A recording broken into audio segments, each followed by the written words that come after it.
Assalamualaikum warahmatullahi wabarakatuh. Saya Reza Falevi, mahasiswa Universitas Muhammadiyah Jakarta, Fakultas Ilmu Sosial dan Ilmu Politik, Prodi Ilmu Politik 2017. Dan NPM saya 2017-13-0002. Kali ini saya akan memenuhi tugas dari dosen saya, yaitu Dr. Muhammad Nasih, mengenai perbandingan Piagam Madinah dan fungsi peraturan perundang-undangan pada zaman sekarang. Sebelum kita mulai untuk mengenal apa itu Piagam Madinah. Piagam Madinah dikenal sebagai konstitusi pertama yang tertulis secara resmi dalam perjalanan sejarah manusia. Konstitusi ini mendahului konstitusi manapun yang pernah ada di dunia. Seperti Piagam Besar Magna Carta yang disepakati di Runnymede, Surrey tahun 1215. Konstitusi Aristoteles Athena yang ditemukan di Mesir pada tahun 1890. Bahkan konstitusi Amerika dan konstitusi Perancis atau Kontributo Republika, Demokrasi Madinah, model demokrasi cara Rasulullah. Piagam Madinah yang dikenal dengan istilah Perjanjian Madinah, Dustur Madinah, dan Syahifah al-Madinah merupakan kesepakatan damai sekaligus draft perundang-undangan yang mengatur kemajemukan komunitas dan berbagai sektor kehidupan Madinah, mulai dari urusan politik, sosial, hukum, ekonomi, hak asasi manusia, kesetaraan, kebebasan beragama, pertahanan, keamanan, dan perdamaian. Dan Rasulullah yang memperkenalkan sekaligus melaksanakan draft kebijakan itu bersama seluruh warga Madinah yang sepakat dengan perjanjian tersebut.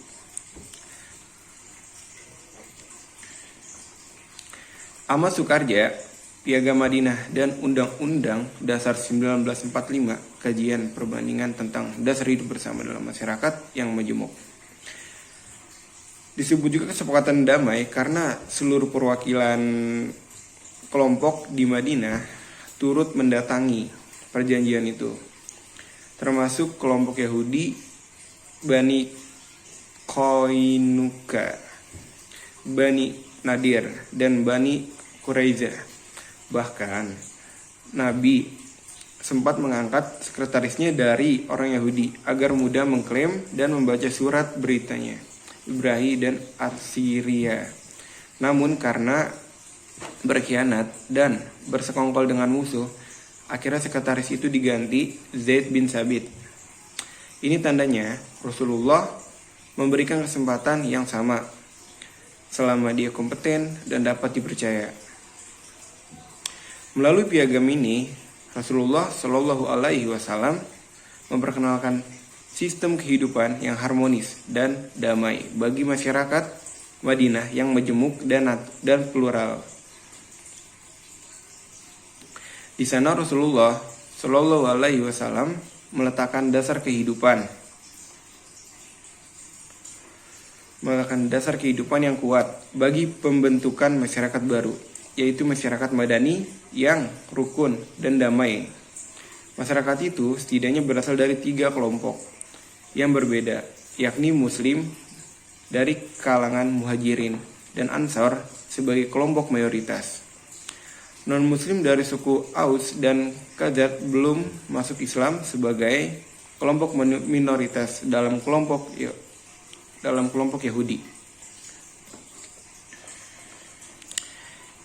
Ada pula isi Piagam Madinah yang dideklarasikan Nabi Shallallahu Alaihi Wasallam itu memuat 47 pasal yang di dalamnya tertuang ketentuan yang mengatur sistem perpolitikan, keamanan, kebebasan beragama, kesetaraan, muka hukum, perdamaian, dan pertahanan. Dalam bidang politik pertahanan misalnya disebut bahwa seluruh kaum muslimin dan Yahudi yang tergabung dalam perjanjian dikategorikan sebagai satu umat dan wajib berjuang bersama-sama dalam menciptakan keamanan nasional dan bela negara bila sewaktu-waktu ada serangan musuh dari luar. Yang kedua, ada pula semua kaum muslimin dengan berbagai latar belakang suku seperti suku Quraisy, Bani Auf, Saidah, Al-Hars, Jusyam, An-Najjar, Amir bin Auf dihimbau untuk tetap kompak bekerja sama seperti halnya dalam membayar diat dan membebaskan tawanan. Yang ketiga, sesama muslim dan juga Yahudi yang tergabung dalam perjanjian tidak diperbolehkan membuat persekutuan baru tanpa izin pemerintahan Rasulullah. Keempat, ada pula sesama kaum muslimin dan Yahudi berada dalam satu barisan menentang orang-orang zalim dan berbuat kerusakan. Yang kelima, Madinah adalah kota suci sehingga diharamkan berperang dan bertumpah darah kecuali kepada mereka yang melakukan pelanggaran, mengancam stabilitas negara, dan mengoyak kerukunan beragama. Dalam kebebasan beragama, perlindungan, dan kesetaraan di mata hukum, misalnya disebutkan bahwa siapapun yang berbuat zalim dan jahat, baik dari kalangan muslimin maupun Yahudi, tidak boleh dilindungi oleh siapapun, bahkan harus ditentang bersama-sama. Kaum muslimin yang dilarang main hakim sendiri dan bersekongkol dengan pihak lawan. Selama tidak melakukan pelanggaran, kelompok Yahudi dan sekutu-sekutunya berhak atas perlindungan, pertolongan, dan jaminan negara. Baik kaum muslimin maupun kaum Yahudi bersama sekutunya diberi kebebasan untuk menjalankan agamanya masing-masing. Jika pendukung piagam diajak berdamai, semua pihak yang terlibat perjanjian memenuhi perdamaiannya, maka kaum muslimin wajib memenuhi ajakan damai tersebut. Ada pula yang kita ketahui dari tujuan suci piagam Madinah. Dari beberapa poin di atas, tampak bahwa piagam Madinah merupakan peraturan yang dirancang untuk persatuan umat, pertahanan nasional, kebebasan dan kerukunan beragama. Kaum muslimin dan kaum Yahudi bersatu bersekutu-sekutunya bersama-sama untuk bertanggung jawab dan mewujudkan keutuhan dan kedaulatan negara. Kaum Yahudi juga sekutu-sekutunya dianggap sebagai bagian dari kaum muslimin selama mereka tidak melanggar dan menentang pemerintahan. Ini artinya untuk menciptakan bangsa yang berdaulat dibutuhkan masyarakat yang kuat, kompak dan taat terhadap pemerintahan ini. Diterapkan Rasulullah tidak hanya kepada kaum muslimin tetapi kepada yang non-muslim.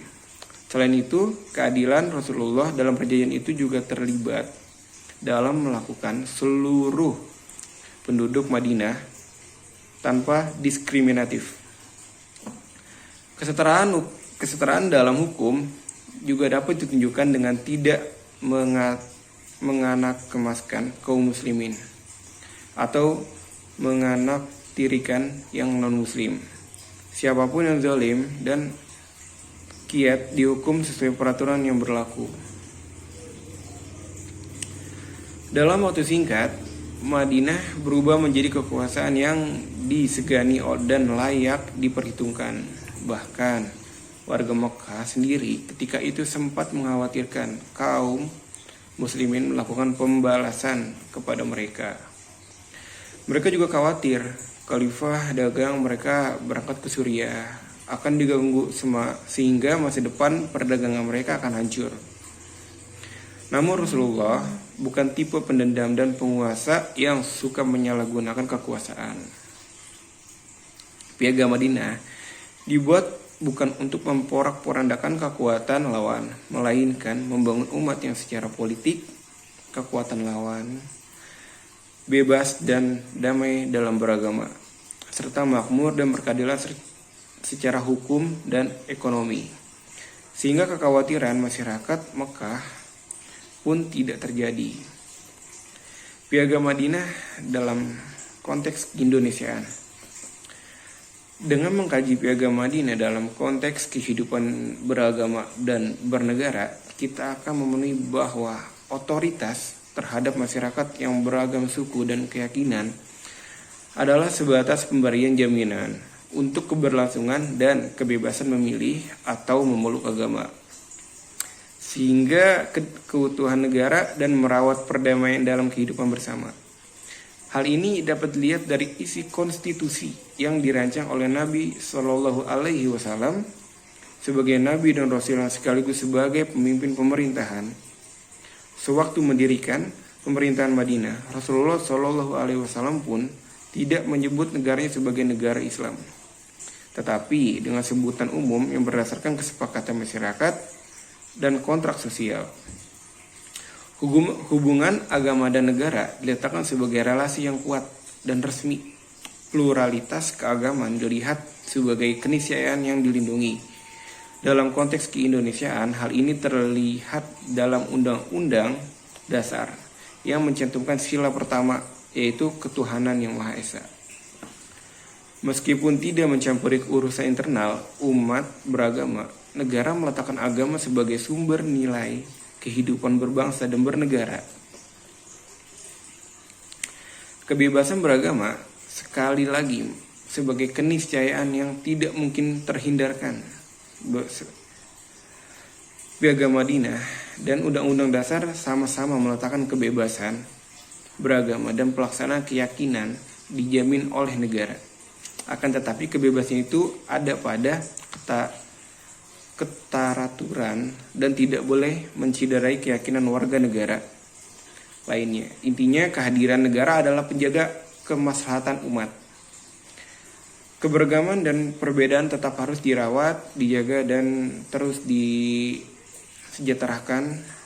Warga negara diberikan kebebasan menjalankan keyakinan. Namun, dalam bingkai ketaatan kepada hukum dan kesepakatan negara Kesatuan Republik Indonesia. Ada pula pasal-pasal yang pernah ada di Piagam Madinah, yaitu ada pasal 1, yaitu sesungguhnya mereka satu umat lain atau dari komunitas manusia lain. Pasal 2, kaum muhajirin pendatang Quraisy sesuai keadaan. Mereka bahu-membahu membayar diat di antara mereka dan membayar mereka tebusan tawanan dengan cara yang baik dan adil di antara mukminin. Pasal 3, Banu Auf sesuai keadaan. Mereka bahu-membahu membayar diat di antara mereka seperti semula, dan setiap suku membayar tebusan tawanan dengan baik dan adil di antara mukminin. Pasal 4, Banu Syaidah sesuai keadaan kebiasaan mereka, bahu-membahu membayar diat di antara mereka seperti semula, dan setiap suku membayar tebusan tawanan dengan cara yang baik dan adil di antara mukminin. Pasal kelima, Banu Al-Hars sesuai keadaan atau kebiasaan mereka, bahu-membahu membayar diat di antara mereka seperti setiap suku membayar tebusan tawanan dengan cara yang baik dan adil tentara mukminin. Pasal ke-6, Banu Jusyam sesuai keadaan.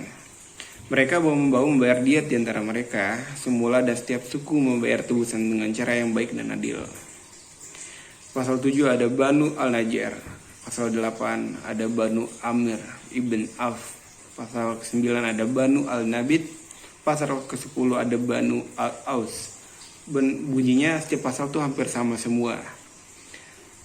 Cuma perbedaan di pasal 11 ini mungkin kayak pasal 11, sesungguhnya mukminin tidak boleh membiarkan orang yang berat menanggung utang di antara mereka, tetapi membantunya dengan baik dalam pembayaran tebusan atau diat. Pasal 12 itu seorang mukmin tidak diperbolehkan membuat persekutuan dengan sekutu mukmin lainnya tanpa persetujuan daripadanya. Pasal 13, orang-orang mukmin yang takwa harus menentang orang yang diantara mereka mencari atau menurut sesuatu secara zalim, jahat, melakukan permusuhan atau kerusakan di kalangan mukminin. Kekuatan mereka bersatu dalam menantangnya, sekalipun ia anak dari salah seorang di antara mereka. Pasal 14, seorang mukminin tidak boleh membunuh orang beriman lainnya lantaran membunuh itu adalah orang kafir. Tidak boleh pula orang mukmin membantu orang kafir untuk membunuh orang beriman. Pasal ke-15, jaminan Allah. 1. Jaminan perlindungan diberikan oleh mereka yang dekat. Sesungguhnya mukmin itu saling membantu dan tidak tergantung pada golongan lain. Pasal 16, sesungguhnya orang Yahudi yang mengikuti kita berhak atas pertolongan dan santunan sepanjang mukmin tidak terzolimi dan ditentang olehnya. Pasal 17, perdamaian mukmin adalah 1. Seorang mukmin tidak boleh membuat perdamaian tanpa ikut serta mukmin lainnya di dalam suatu peperangan di jalan Allah Subhanahu wa taala, kecuali atas dasar kesamaan dan keadilan di antara mereka. Pasal 18, setiap pasukan yang berperang bersama kita harus bahu-membahu saling bantu satu sama lain. Pasal ke-19, orang-orang mukmin itu membalas pembunuh mukmin lainnya dalam peperangan di jalan Allah. Orang-orang beriman dan bertakwa kepada petunjuk yang terbaik dan lurus. Pasal 20, orang musyrik Yastrib dilarang melindungi harta dan jiwa orang musyrik Quraisy dan tidak boleh bercampur tangan melawan orang beriman. Pasal 21, barang siapa yang membunuh orang beriman dan cukup bukti atas perbuatannya harus dihukum bunuh kecuali wali si terbunuh rela menerima diat. Segenap orang beriman harus bersatu dan menghukumnya. Tidak dibenarkan, pasal 22, tidak dibenarkan bagi orang mukmin yang mengakui piagam ini, percaya pada Allah di hari akhir, untuk membantu pembunuh dan memberi tempat kediaman kepadanya. Siapa yang memberi bantuan atau menyediakan tempat tinggal bagi pelanggar itu akan mendapat kutukan dan kemurkaan Allah di hari kiamat dan tidak diterima daripadanya penyesalan dan tebusan. Kemudian ada pula yang kita ketahui tadi kan sudah kita jelaskan mengenai Piagam Madinah. Sudah saya jelaskan mengenai Piagam Madinah, apa itu Piagam Madinah dan tujuan Piagam Madinah dan apa saja pasal Piagam Madinah. Saat ini mungkin saya akan menjelaskan mengenai fungsi peraturan perundang-undangan saat ini. Apabila kita membicarakan tentang fungsi dari sebuah peraturan perundang-undangan, memang banyak sekali fungsi yang bisa kita jelaskan dan jabarkan agar lebih jelas dan paham.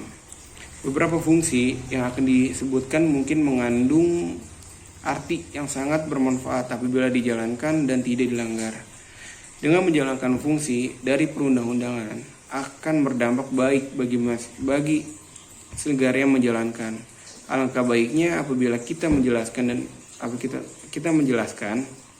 dan memahami arti dari fungsi agar lebih paham dan menjelaskannya. Fungsi adalah hal yang harus digunakan agar bisa memahami hal tersebut. Kemudian ada pula arti dari peraturan yang apabila kita pahami akan membuat semakin paham. Kita taati karena peraturan jenisnya adalah memaksa. Fungsi itu adalah peraturan itu sifatnya memaksa dan tidak boleh dilanggar, yang apabila dilanggar akan mendapatkan denda atau sanksi sebagai ganjarannya. Berbicara tentang tema ini mungkin kita juga harus memahami apa itu perundang-undangan. Perundang-undangan itu adalah suatu hukum yang tertulis yang ditulis oleh pemerintah agar masyarakat bisa menaati perundang-undangan yang berlaku di negara ini. Setelah memahami masing-masing maksud dari tema itu, barulah kita memahami fungsi peraturan perundang-undangan. Jadi ada beberapa fungsi dalam peraturan perundang-undangan, yaitu yang pertama adalah fungsi penciptaan hukum. Penciptaan hukum yang melahirkan sistem kaidah hukum yang berlaku umum dilakukan atau terjadi melalui beberapa cara, yaitu melalui putusan hakim atau jurisprudensi. Kebiasaan yang tumbuh sebagai praktik dalam kehidupan masyarakat atau negara. Dan peraturan perundang-undangan sebagai keputusan tertulis pejabat atau lingkungan jabatan berwenang yang berlaku secara umum. Secara tidak langsung hukum dapat pula terbentuk melalui ajaran hukum yang diterima dan digunakan dalam pembentukan hukum. Yang kedua ada juga fungsi pembaruan hukum. Peraturan perundang-undangan merupakan instrumen efektif dalam pembaharuan hukum. Dibandingkan dengan penggunaan hukum, kebiasaan atau hukum jurisprudensi telah dikemukakan pembentukan peraturan perundang-undangan dapat direncanakan, sehingga pembaharuan hukum dapat pula direncanakan. Ada pula yang ketiga, fungsi integrasi pluralisme sistem hukum.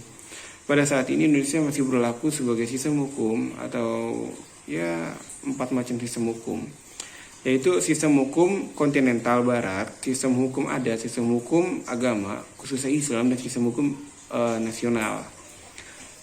Pluralisme sistem hukum yang berlaku sehingga saat ini merupakan salah satu warisan kolonial yang harus ditaati kembali. Penaatan kembali berbagai sistem hukum tersebut tidaklah dimaksudkan meniadakan berbagai sistem hukum, terutama sistem hukum yang hidup sebagai satu kenyataan yang dianut dan dipertahankan dalam pergaulan masyarakat. Kemudian kita bisa ringkas dari apa yang sudah saya jelaskan mengenai perbandingan Piagam Madinah dan fungsi peraturan undang-undangan pada saat ini atau Undang-Undang Dasar 1945. Mungkin ada pula perbedaan atau perbedaan Piagam Madinah Undang-Undang 1945, perbedaan Piagam Madinah dengan Undang-Undang 1945. Apabila dilihat dari sudut pandang lain, Piagam Madinah dan Undang-Undang 1945 memiliki perbedaan diantaranya. Dalam pelaksanaan jaminan hak kebebasan beragama, ternyata terdapat perbedaan, yaitu di Madinah masing-masing agama dan kepercayaan yang ada diberikan otoritas baik dalam hal keagamaan maupun hukum negara ikut campur dalam dua hal tersebut dengan membuat berbagai peraturan perundang-undangan. Perselisihan yang terjadi antar umat seagama maupun antar umat beragama diselesaikan bersama lembaga-lembaga keagamaan seperti MUI, PGI, KWI, PHDI, Walubi, dan lain-lain. Piagam Madinah memakai teori tujuan hukum Islam dan atau sistem hukum Islam yang pada prinsipnya mewujudkan kemanfaatan kepada seluruh umat manusia yang mencakup kemanfaatan dalam kehidupan dunia maupun di akhirat. Tujuan mewujudkan kemanfaatan ini sesuai dengan prinsip umum Al-Quran. Jadi itu aja dari saya, Reza Falevi. Sekian dari saya. Wassalamualaikum warahmatullahi wabarakatuh.